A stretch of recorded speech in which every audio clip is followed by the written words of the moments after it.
Hi everyone, thank you for joining us on Humans of Authenticity today on this special CEO episode with Sheila Bailey.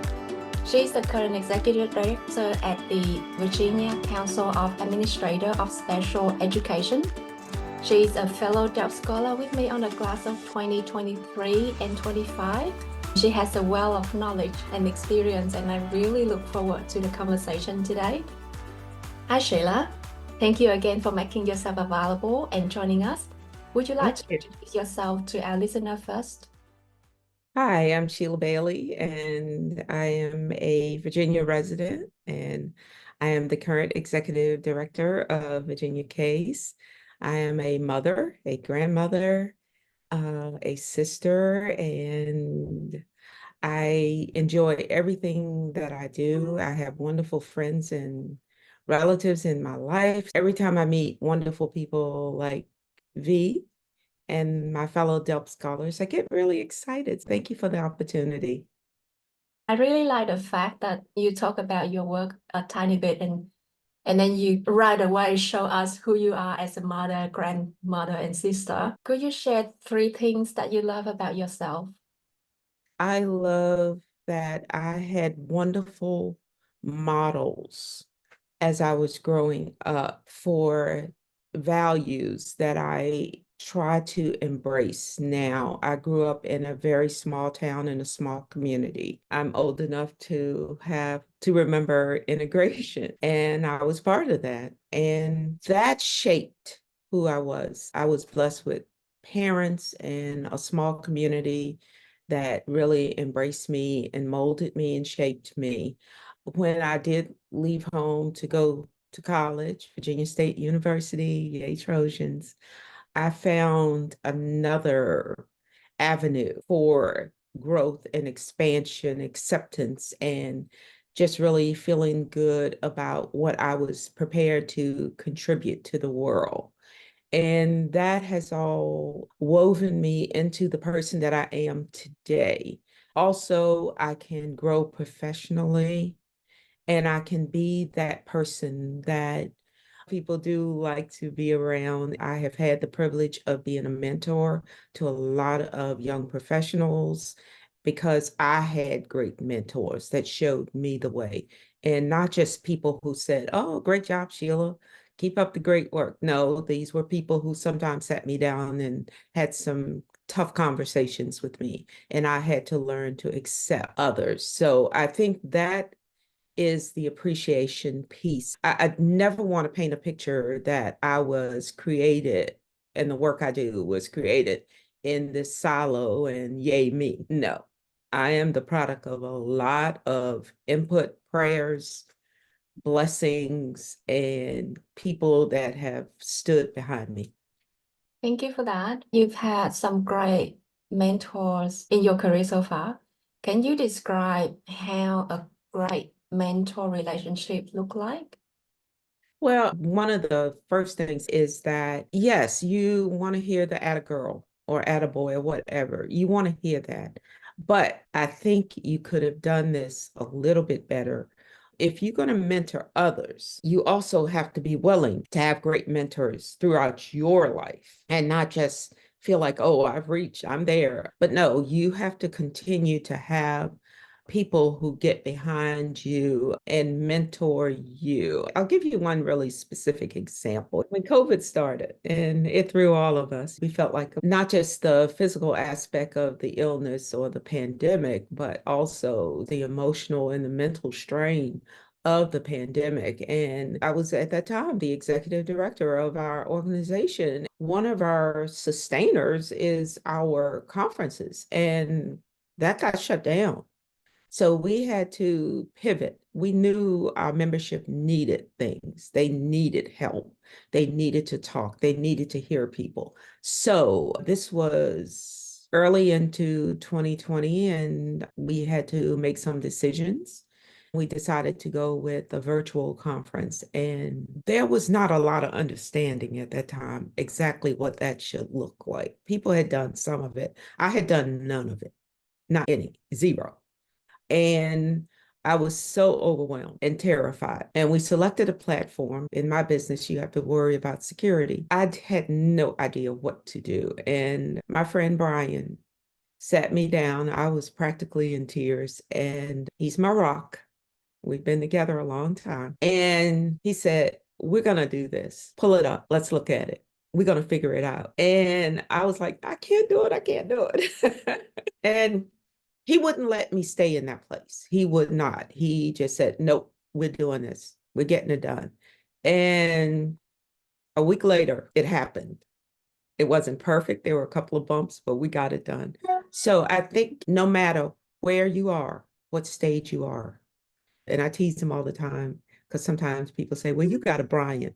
You have to have a Brian. You can't have mine, but you have to have a Brian who will push you and say to you, okay, put your big girl pants on and let's get this done. He's the main one, but I have other Brians. My brother's that way. I have other people who say, okay, time out, you can do it. So that's my message. How could we find our own Bryans in our network? What sort of quality should we look for when we're looking for a mentor? I think that a mentor is a person who is invested in your success without expectation of what do I get out of this, other than the joy in seeing you succeed. Right. That's what this looks like. And they're rare. Sometimes, it's like a diamond. You don't find them everywhere. You don't just walk out in the front yard and there's one laying out there somewhere. You have to go mining. You have to look. You have to seek these people out. And sometimes professional relationships change over time. People grow, they move different places. But yes, you are constantly in search of that person, the Brian, as I call it, but that individual. And sometimes you have to be willing to be that person. Sometimes it's a give and take. I may be that person for my person, and my person may be that person for me. Sometimes it goes back and forth, but people who are not afraid to say, wow, you knocked that out of the park. I'm so proud of you. Also, people, as I said before, that's not afraid to call you and calm you down, tell you, okay, you had your moment. And in my case, get your coffee and get yourself together. That sounds really nice. Go back to your story earlier. There was one thing you say about learn to accept others. Can you unpack that for me? What does that mean? Or do you have stories that you can share with us? Mhm. Well, I spent 20 years as a special education teacher. I spent another 20 as an administrator, in fact, 21. I've worked inside of prisons. I've worked in elementary, middle, and high schools, central office. And I think that it's really important that you are able to find your way in all that you do. And sometimes things are difficult. Sometimes people can be difficult and they can be challenging. And I tell my daughter this all the time. Give up the notion that you're going to like everybody you meet. And you don't have to. You really don't. Everybody's not going to like you. My son is currently serving in the military. He's 21 years into his career, stationed right now in Italy. And our thinking is somewhat the same. I often say that my son and I are probably more left brain. My daughter is very right brained. The world is just beautiful. And I think raising two children that are like polar opposites has helped me to understand and to be able to teach them how to address when there are things or people that may not fit into exactly what you want, but you have to still work with that individual. And it can be difficult. It can be very difficult to find that. Sometimes just maybe a conversation, see if there's, just You both like pepperoni pizza. Whatever. Or maybe there's absolutely nothing. You have to make that agreement that you're here to get a job done and you're going to have a professional relationship, but there's never probably going to be a personal connection. And that's okay too. Is there a specific stories that you can share with us? I can draw a lot of parallels to this via teaching. I've taught at the university level, and I've had a few students that probably didn't do well with my teaching style, and one specifically that didn't do well. I used to tell him all the time, okay, who died this time? It really got to that point that he was just basically making up people so he didn't have to come to class. And I said, I understand, and I talk to you and I try to create a situation where you feel comfortable and I'll meet you halfway. But I'm sorry, I can't change this entire curriculum for you. Mm. And you're going to have to learn that. And so, no, he did not do well in my class. And I did everything I could, but here's the key. I feel is special education.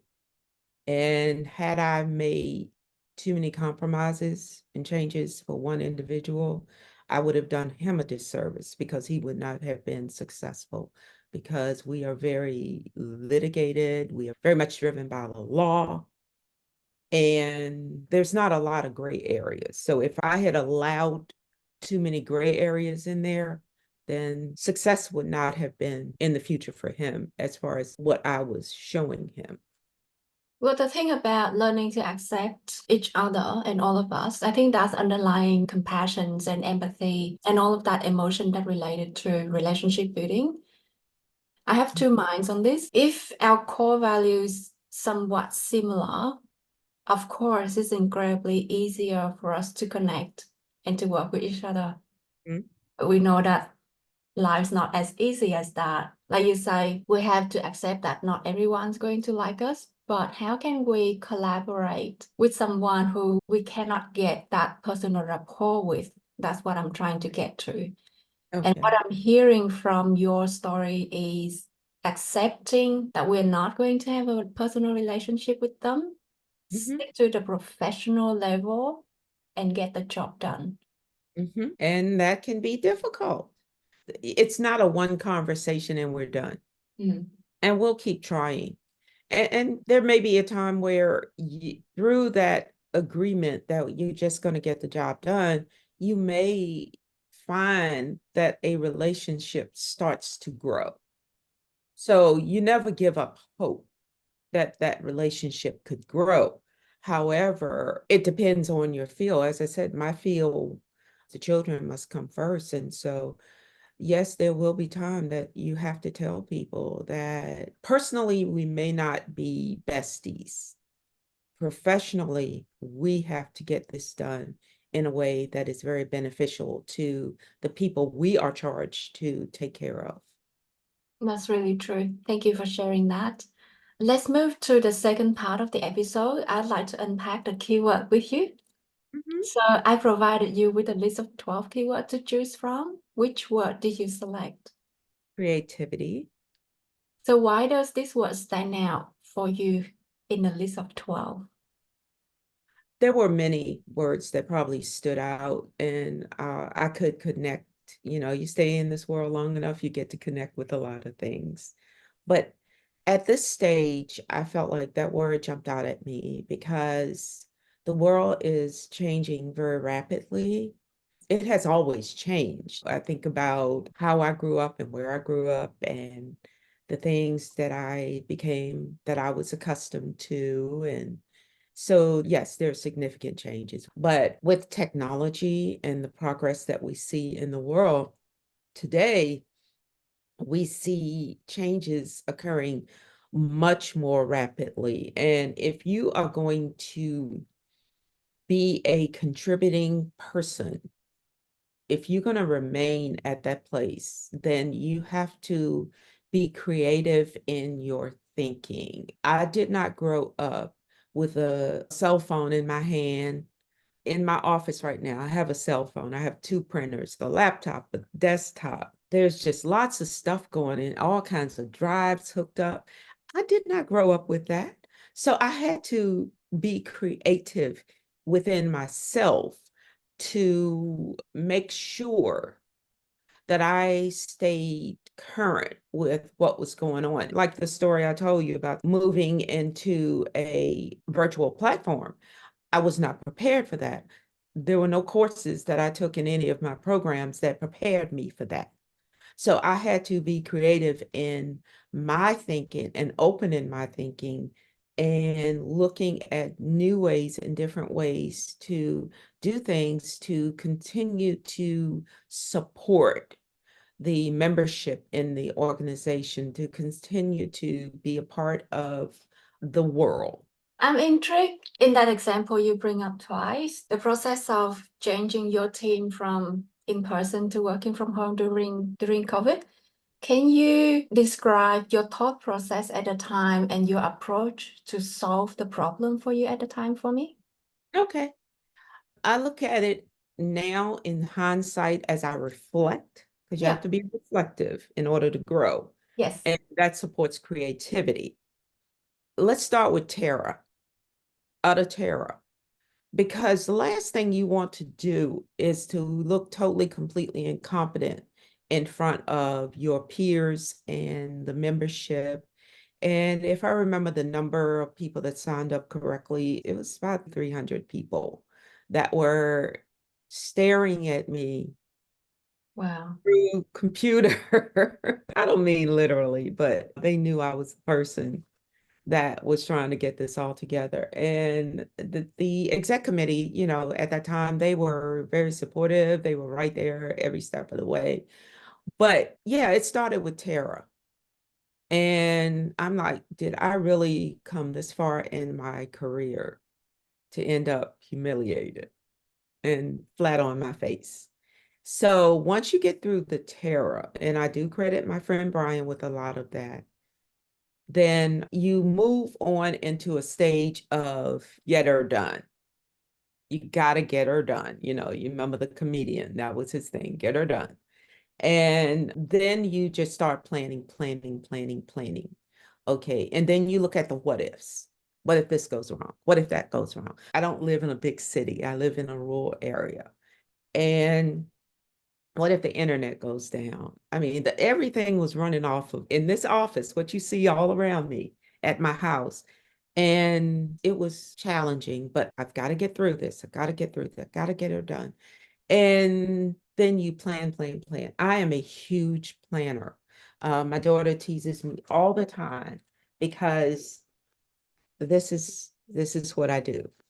If you come in my office and you look in this area down here that I don't show anybody, you will see planners from 10, 15 years ago. And you Wow. know everything I've done. I write down everything. Yes, I use my phone. Yes, I use my calendar in my phone. Yes, I use my notes in my phone.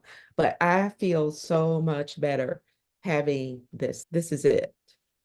And plan. Think about the what ifs. Don't be afraid to think about if the very worst thing happened, what would I do? And having a plan for what would I do helps with bringing you down to a calmer state. So the initial terror, the calmer state, the focus, you got to get focused on what it is that you want to do. And then plan your celebration, because yes, never fail to celebrate the positives, the good things, the wonderful things. I'm a huge cook. I love to cook, but I also like to go out sometimes. I'm not that person that's going to go out to eat every day. I cook at home because I like knowing what's in it. But I do like going out to nice restaurants. So maybe that's your thing. The other thing is I love to see the Amazon truck. My office is like on the front of my house. I love to see the Amazon and UPS. Man, I got the trifecta one day. Amazon, UPS, and FedEx all showed up at the same time coming to my house. I was I so like happy. Christmas. Yes, yes. So that's positive for me. And that's celebration. I don't remember what I treated myself to after that big conference, but I know it was something. If you travel, plan a trip, whether it's a European vacation, or African safari, or even if it's just for me, where I live, you might want to drive down to Williamsburg to the outlets and shop. Celebrate. You have to celebrate your victories and getting through. And then always, always, always, like I'm planning right now the big conference we have coming up in May. Because that conference is kind of set and things are happening, my brain is already over into fall and Yeah. next year. Yeah. And that's the world I live in. And take time out for yourself. Definitely. But I would say you go from the terror into the get her done, planning, celebration. But understand terror is going to seep back in because the night before the big conference, I slept, but I don't think it was quality sleep, you know. So Okay. terror will find its way back in sometimes, but it's nothing like the initial feeling. So if that helps somebody, then that makes me happy. I love how you really just describe your framework for creativity here. I love this systematic approach to it. I was Mhm, intrigued with your very first point about get through that terror. mhm. How could you get through that terror? It's going to depend on you as a person, and it's going to be different.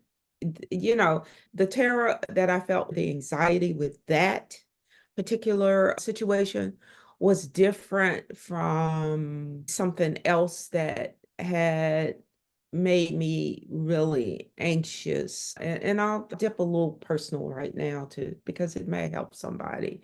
After my divorce, I wanted to get into my own house. I lived in a house when I was married, and I wanted to get into my own house. As a woman of color, can I go out? Can I sign? Can I finance? Can I get into my own house? And I think that was a different kind of anxiety because I had to face the possibility of rejection. I was working, I had a stable job. I wasn't rich. I was frugal and I wanted to get my own home. And so I was very, very anxious about that. That was over 20 years ago. And I reached out to an agent and that person walked me through and I was real honest with them how I felt. And they helped me along the way because they said what you're trying to achieve is not impossible. It can be done. Right. And I'll never forget the feeling. You talk about celebration. I signed the contract on my home on my birthday. Wow. Yeah, yeah, it was my birthday. And I walked out of that office with the keys to my home on my birthday. And Congratulations. yeah, like I said, it was 20 years ago. It was a feeling of elation, cry, tears, prayers, thankfulness for the opportunity. And I share that story because I want others in a position similar to mine to see that it can be done. You can reach your goals. You think I wasn't scared walking in here knowing that every bill that came in this house was mine? Wow. It was challenging, I was Mm. scared. And I prayed and I stayed faithful. And there were good days and there were days that were not so great. But yeah, here we are now. I hope that helps someone to know that you can get through different layers of terror and fear and anxiety and concern. I've shared with you before, just filling out the application for the DELT program was anxiety because the first thought is, do they really want a person my age when you have all these wonderful young up and comers? And I feel very blessed that the answer was yes. So what motivated you to keep going? I'm hearing a lot of terrors, I'm hearing a lot of anxiety, but I haven't heard any moment of giving up from Mm-hmm. your story so far. Mm-hmm. What motivated you to keep going and push on? And you really just reject any obstacle thrown your way. I'd have to go way back to my upbringing. I'll start with my mother. My mother was quite a force. My mom was a short woman who was a force to be reckoned with. She was born down in Smithfield, where I'm from, and she moved as a small toddler with her family up to New Jersey. And my dad met her there and brought her back. I remember him saying, when she came back and they couldn't really afford two vehicles. And he said, but nothing I bought in this yard, your mom wouldn't drive. She'd drive anything because she was not going to be held down and confined. So I think I have some of that spirit. My dad was the first African American elected to the Board of Supervisors in Isle of Wight County in Virginia. Wow. This was back in the 70s when it was not easy to do something like that. And there were forces that definitely opposed, but he didn't stop. The first time he ran, he was not successful, and he stepped up and he ran again, and he was successful. He stayed on that board for 30 years because he found a way to reach the community, regardless of your culture, religion, background, race, whatever. He found a way to reach the community. And he did a lot of things to help the community.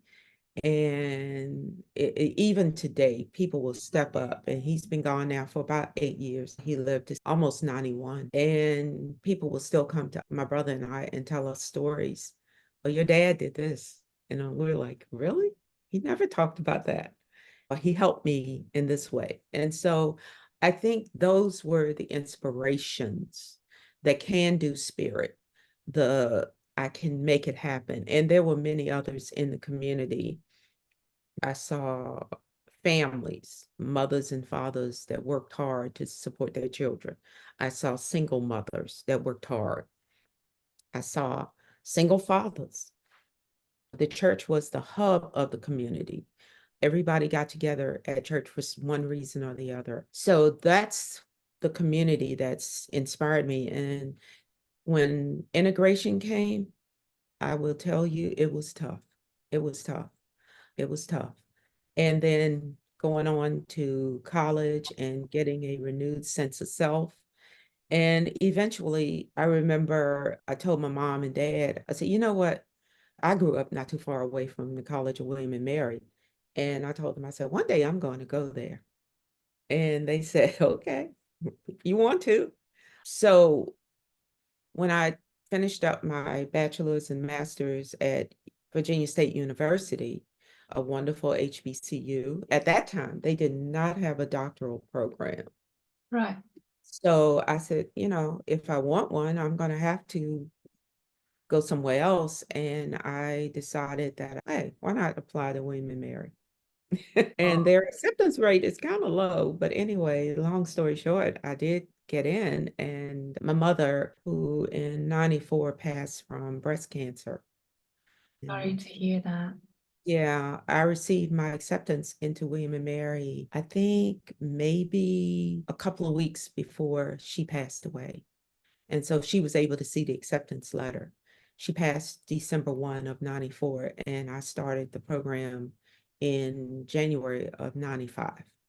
So my dad lived long enough to see me graduate, but those are the things, and it was tough along the way. I had to work. Now it's a lot more flexible, but back then, a lot of people who went into the doctoral program were full-time grad assistants. I couldn't do that. So I had to keep up with these folks who were full-time grad assistants as a part-time student. And it was challenging. It really was. And lots of support. I was able to get through. And so what motivates me is that spirit of, let me just step into those waters. Let me just face those challenges. Yes, I'm going to be scared. Yes, I'm going to have some anxiety. And yes, you're going to fail along the way. Let's be real crystal clear. Everything is not going to be this huge booming success. That's amazing. Thank you. Yeah. And celebrate those successes and your shining moments, but also find some celebration in your not so shining moments, because each one is a learning lesson. Each one teaches you something. If everything you touch was a big celebration and worked perfectly, no failure, what are you going to take away from it? What are you going to learn? What makes you dig deeper? You have to fail sometimes in order to dig deeper. That's true. Thank you for reminding us of reflections. I love the final part about planning for celebrations. I admit I don't do that often enough. And I think that's why sometimes that we can sell ourselves short, because without those we would not realize the contributions that we have created or our impact to the work that we've done. So thank you for that reminders. I'd like to move to the last bit of the episode. How long have you been working as an executive director? It's been about 7 years. Right. Do you If I remember, remember correctly. do you remember your first day as the executive director? I was the president of this organization. It's a 6-year run, president-elect, president, past president.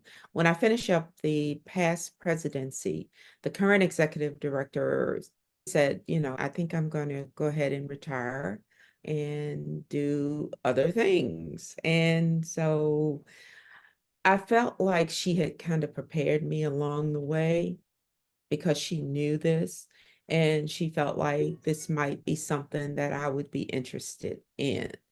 And so that first day was me thinking about how Mary Lou, wonderful person, how Mary Lou did things and how I was going to do things. She really drove that point home to me that yes, you may want to just take the first year and follow the plan, but you've got to be very open to making this your own. And that, I think, is key to any person starting a job as an executive director, as a CEO, as whatever.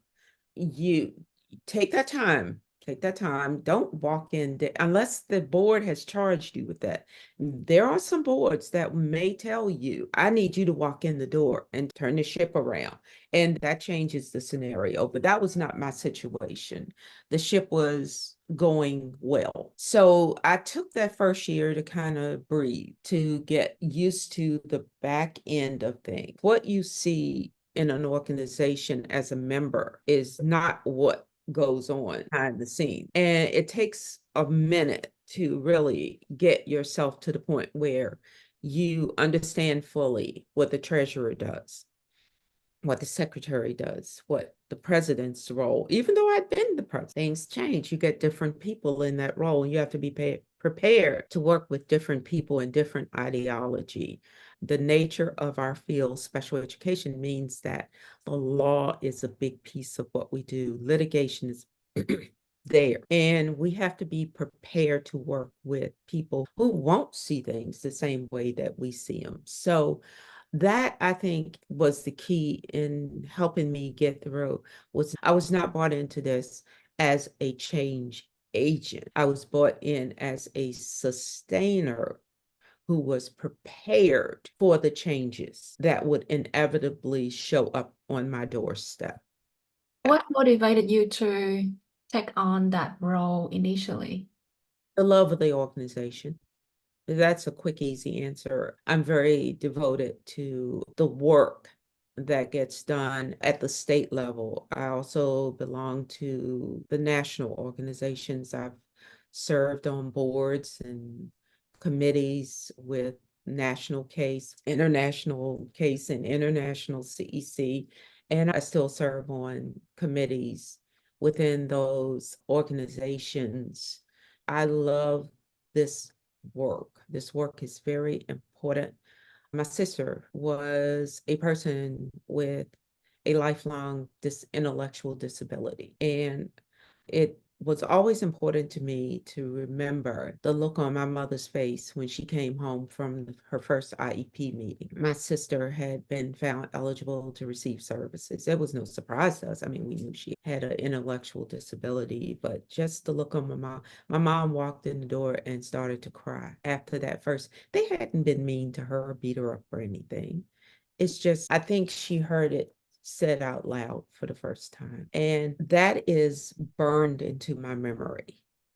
It's part of what I take with me into every meeting. When I was actively working in school systems, I tried to take that visual with me. Do I sometimes have to say no? Yes. I do. There's no endless bucket of money or resources. And my mama would have loved this too. She would have loved a fix. We're going to fix your child. Your child's going to be fine.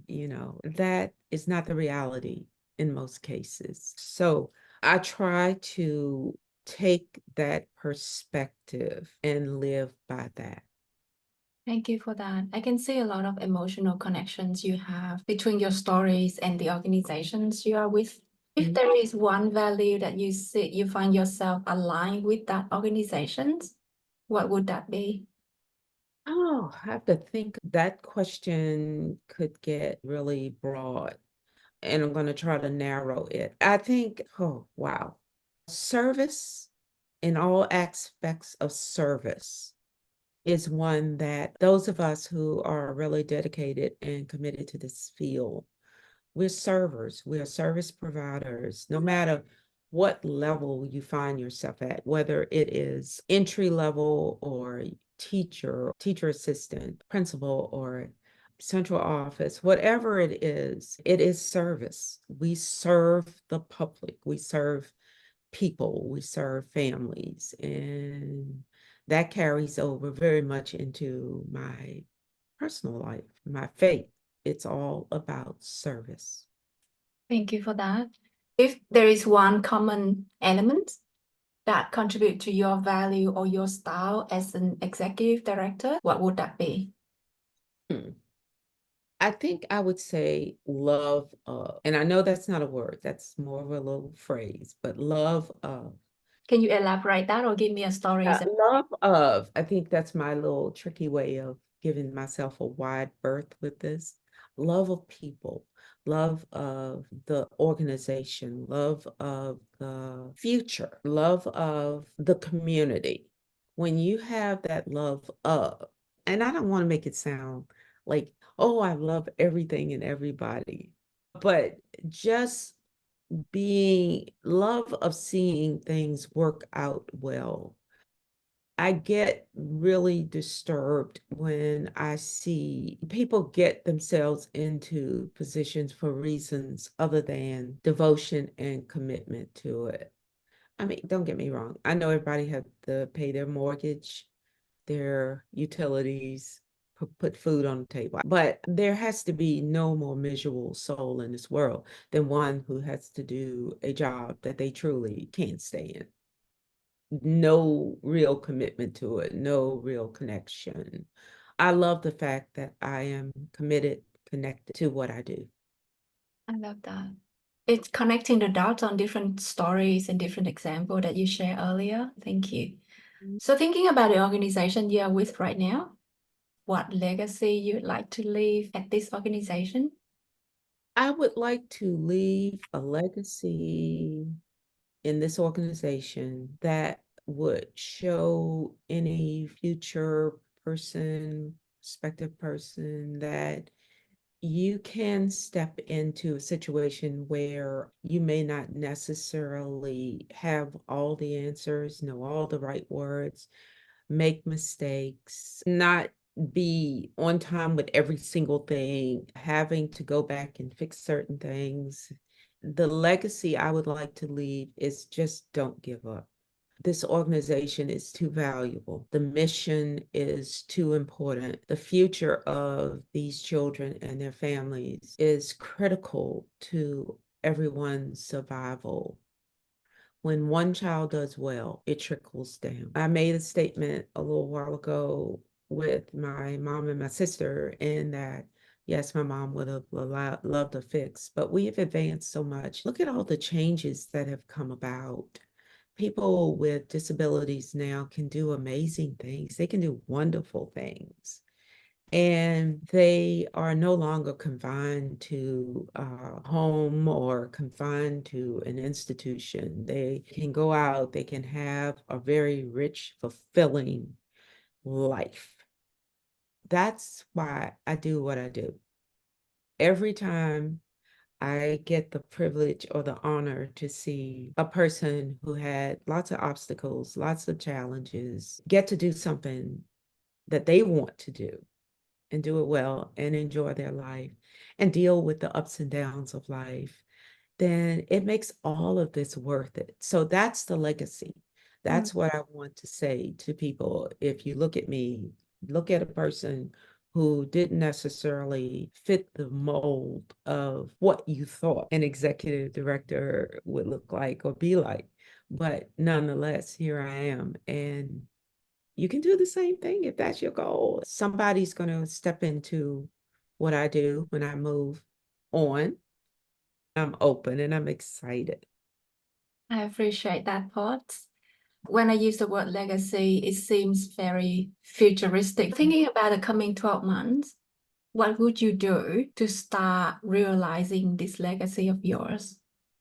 I'm a big planner. And over the next 12 months, I really want people to see that it's okay to bring in your creatives. I was not born a creative person, okay? Let's be clear.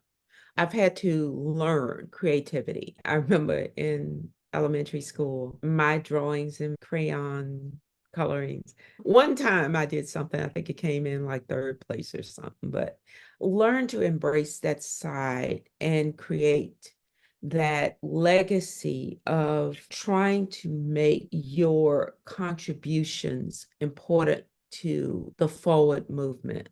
We're getting ready to embark on a joint collaboration with another organization. And I think people are going to like what we're doing. I'm excited about it.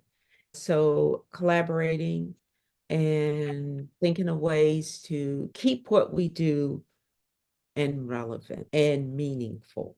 So if I can keep that ship floating with the work, with the help of the executive board, I think the 12-month legacy would be productive, would be meaningful. And I don't know what offers may come down the pike. I'm perfectly happy.